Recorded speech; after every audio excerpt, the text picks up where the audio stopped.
Oliver and the Lost Passenger. Springtime on the island of Sodor is always a busy time for Sir Topham Hatt's engines. Visitors come far and wide to visit the island. Donald and Douglas, the two Scottish twin engines, were on their way to Vickerstown Station to drop off their passengers. They didn't want to be late. One late afternoon at Timoth Station, Thomas was talking to Percy. Thomas was telling him about all the different visitors that were coming on his branch line. Percy was surprised. "Bust my buffers, Thomas. You're right about that. There is more visitors this year. Oh, I just hope the mail train won't be affected by it," said Percy to Thomas. Thomas smiled at his best friend. "Oh, don't worry, Percy. I'm sure your mail train won't be affected by the passengers. Besides, it's me, Edward, Gordon, and all the other engines that are busy with all the other passengers coming to the railway. Besides, I wonder where that Oliver is, since I have to take his passengers over to a station on my branch line," Thomas said to Percy. Then, tired and triumphantly, Oliver arrived at Timoth Station. He was exhausted.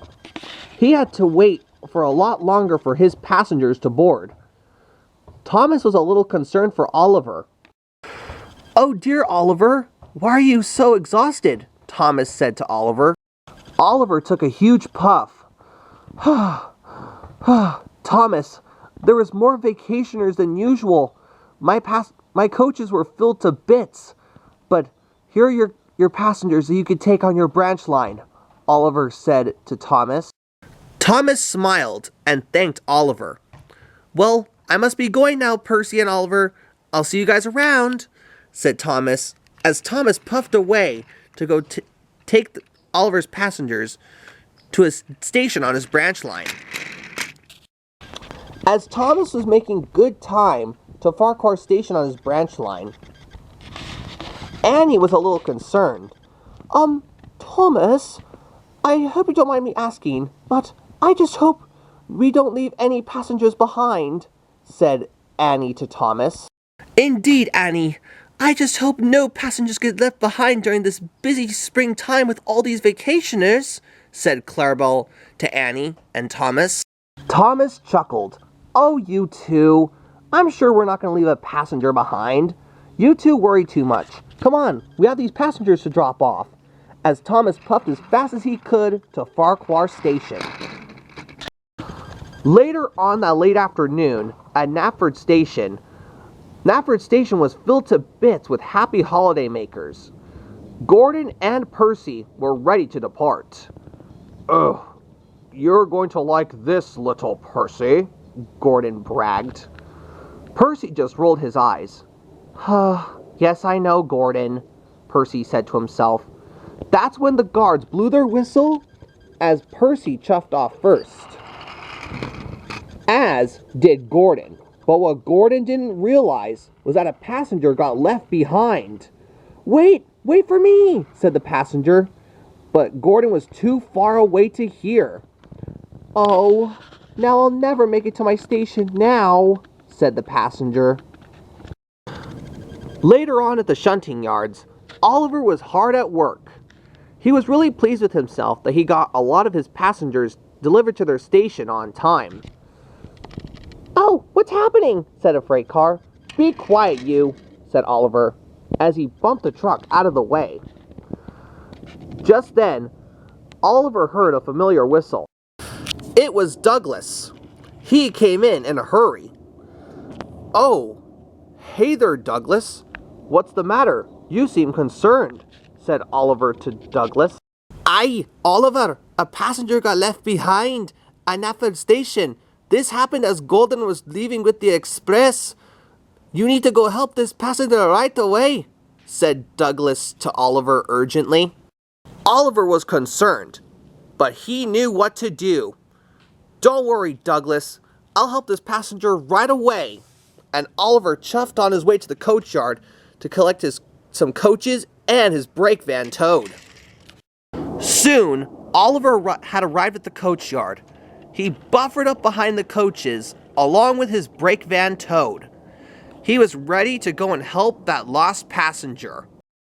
Oliver took a huge puff. I can do this. I can do this. I'm going to be a really useful engine once more. And once Oliver was coupled to his coaches, he was ready to go. Come on, Toad. We must go help this passenger right away, as Oliver puffed away to Knapford Station. Meanwhile, at Knapford Station, the lost passenger was waiting. She was hoping that she would arrive to her station on time. Oh, I hope an engine gets here. I need to be at my station on time, she thought to herself. Just then, she heard a familiar whistle. It was Oliver. He came in with some coaches and his brake van towed. The passenger was surprised. Oh, you're Oliver, correct? She said. Yep, that's me. Oliver the Great Western Engine. You are a really beautiful engine. Thank you so much for coming to help me, said the passenger. Oh, no problem at all, ma'am. Come on, let's take you to your station right away, Oliver said. That's when the passenger boarded into one of Oliver's coaches. The guard blew his whistle as Oliver puffed off. Later on that evening at Knapford Station, Thomas and Gordon were waiting patiently for Oliver. They waited and waited, till Gordon decided he had waited long enough. Ugh, when is that Great Western Engine going to be here? The late night express cannot be late, Gordon said crossly. Thomas rolled his eyes, as did Annie and Clarabelle. Gordon, please be patient, Thomas said to Gordon. It's not Oliver's fault why he's late. I mean, there's probably like a red signal or something that's keeping him held up, said Thomas to Gordon. Indeed, Thomas, added Annie. Gordon took a huge puff. I guess you're right then, Thomas, Gordon said.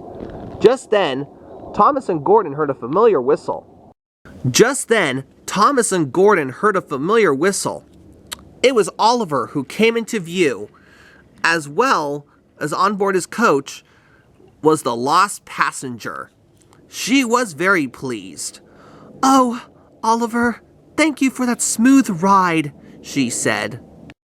And soon, with the lost passenger arriving on time, it was time for Gordon to head out with the late night express. Oh, thank you, Oliver. The late night express cannot be late. That's when the guard blew his whistle as Gordon thundered off with the late night express. When the lost passenger got on board Gordon's express, Sir Topham Hatt praised Oliver.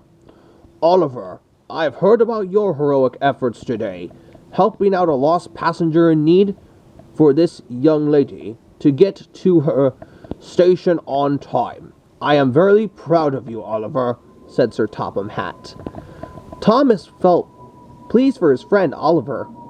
Oliver, that was amazing. Great job helping out that lost passenger, Thomas said. Oliver beamed from buffer to buffer. Oh, it was nothing, sir. And all I was doing was trying to help a friend in need. That's all, Oliver said, as Thomas tooted his whistle for his friend Oliver. And Oliver could have felt more proud that he helped a lost passenger. Do you think Oliver's gonna help out another lost passenger? I wouldn't think so. Do you?